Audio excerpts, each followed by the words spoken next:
지구의 거대한 기후시계가 움직이기 시작했습니다. 적도 부근 동태평양의 해수면 온도가 이례적으로 가파르게 오르며 마침내 엘니뇨 단계에 공식적으로 접어들었습니다. 이는 단순한 기온변화가 아닌 전 지구적 기상 이변의 시작을 알리는 신호로 해석됩니다. 과학계는 이 현상이 앞으로 몇 달간 어떻게 전개될지 예의주시하고 있습니다. 기상학적으로 엘니뇨는 열대태평양의 해수면 온도가 평년보다 0.5도 이상 높은 상태가 수개월 이상 지속되는 현상을 말합니다. 이미 관측된 수치는 이 기준을 넘어섰습니다. 전 세계 기상기관들은 관련 데이터를 분석하며 이 현상이 언제 정점에 달하고 얼마나 오래 지속될지에 대한 예측 모델을 가동하기 시작했습니다. 특히 미국 해양대기청은 이번 엘니뇨가 이례적으로 강력하게 발달할 가능성을 경고했습니다. 분석에 따르면 관측 기록이 시작된 이래손에 꼽힐 정도의 슈퍼 엘니뇨로 발달할 조건이 충족되고 있다는 것입니다. 이는 전 지구적 기후 시스템에 막대한 영향을 미칠 수 있다는 점에서 심각하게 받아들여지고 있습니다. 슈퍼 엘니뇨는 통상의 수면 온도가 평년보다 2도 이상 높게 치솟는 현상을 지칭합니다. 과거 슈퍼 엘니뇨가 발생했을 때 세계 곳곳은 극심한 기상재해를 겪었습니다. 1997년에서 98년 사이 발생했던 강력한 엘니뇨는 전 세계적으로 막대한 경제적 인명피해를 남긴 기록이 있습니다. 이번에도 비슷한 전철을 밟을 수 있다는 우려가 나옵니다.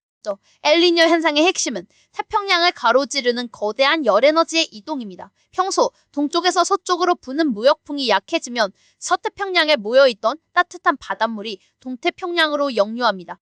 이로 인해 동태평양의 수온이 오르고 대기 순환에 거대한 교란이 발생하며 전 세계 날씨에 연쇄 반응을 일으킵니다.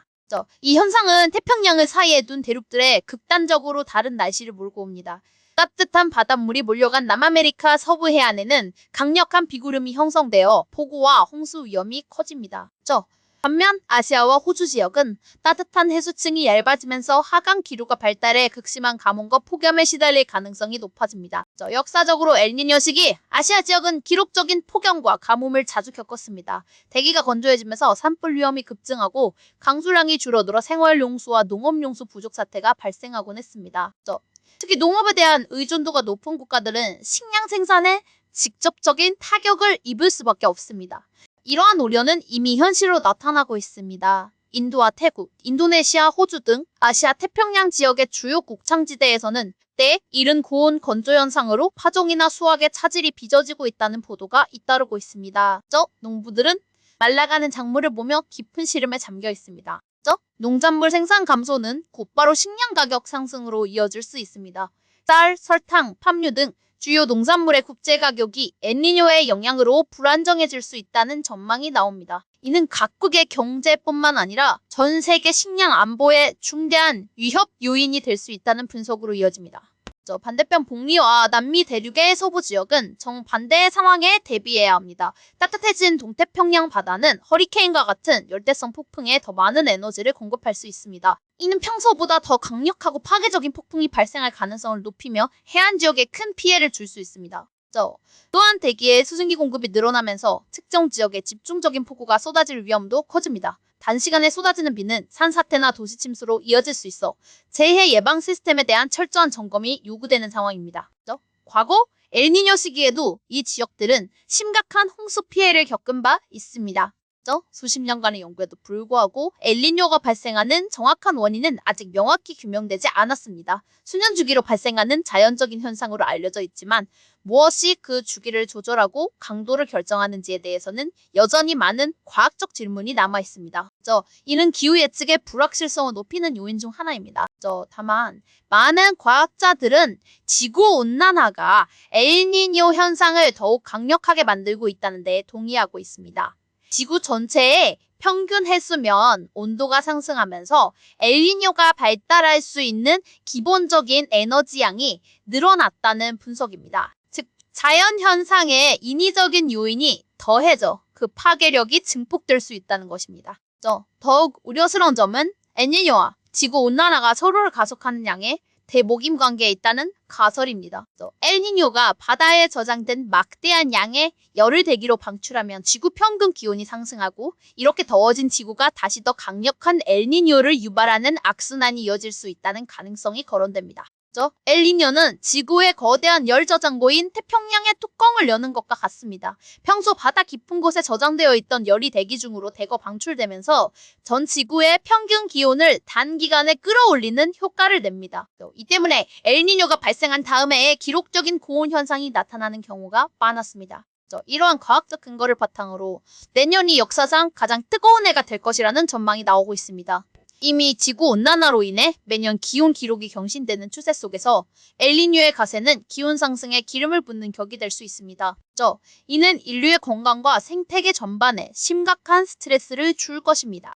급격한 해수온 상승은 해양 생태계에도 치명적입니다. 특히 바다의 열대우림이라 불리는 산호초는 수온 변화에 매우 민감합니다. 수온이 일정 수준 이상으로 오르면 산호는 스트레스를 받아 공생하던 조류를 방출하며 하얗게 변하는 백화현상을 겪게 됩니다.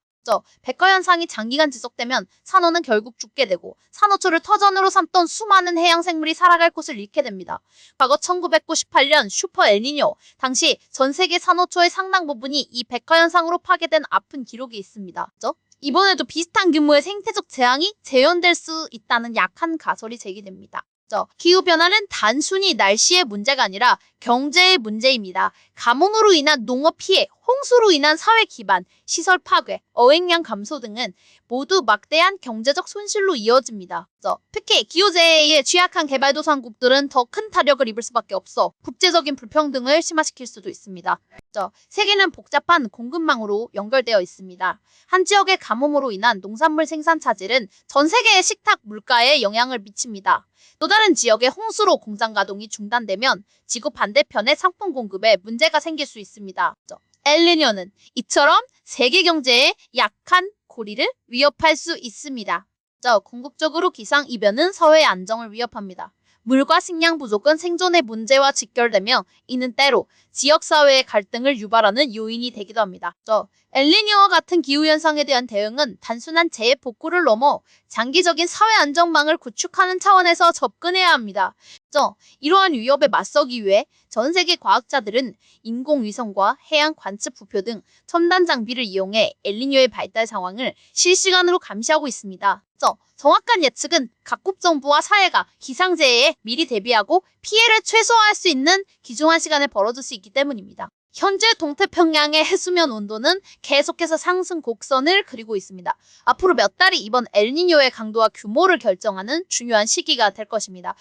과학계는 관련 데이터를 종합하며 이것이 단순한 엘니뇨를 넘어 슈퍼 엘니뇨로 향하고 있는지에 대한 최종 판단을 내릴 것입니다.